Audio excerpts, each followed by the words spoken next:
आमे सम भावापन्न व्यक्ति माने दलीय राजनीतिक व्यक्ति माने बसवार कोटी असुविधा अच्छी आम एकाठी बसलु एवं एबे भी आम मनरे समस्त भितर ओडिशावासी मनरे नवीन पट्टनायक सबुठु निर्वावधीय नेता एकमात्र नेता एवं तांको साथी रे आमे समस्त अच्छु एवं कोनोसी क्षेत्र बा कोनोसी परिस्थिति रे कोनोसी बाह्य शक्ति तांको दुर्बल करिया बसले हम ताको बर्दाश्त करिवुनी एवं आमे काटी बसिलु केही भी पारे केही भी जदि तांको कोनोसी दुर्बल करिया पई बसे जे दल बाहर भी लोक ताले आमे ताको बर्दाश्त करिवुनी कोन चर्चा होउची सेडा साधारण लोक जानते आमे सम भावापन्न व्यक्ति माने दलीय राजनीतिक व्यक्ति माने बसवार कोटी असुविधा अच्छी आम एकाठी बसलु एवं एबे भी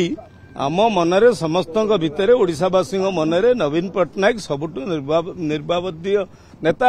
एकमात्र नेता एवं तांको साथी रे आमे समस्त अच्छु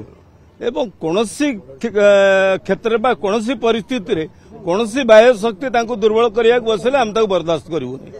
एवं आमे काटी बसिलु केही भी पारे केही भी जदि तांको कोनोसी दुर्बल करिया पई बसे जे दल बाहर भी लोक ताले आमे ताको बर्दाश्त करिवुनी कोन चर्चा होउची सेडा साधारण लोक जानते।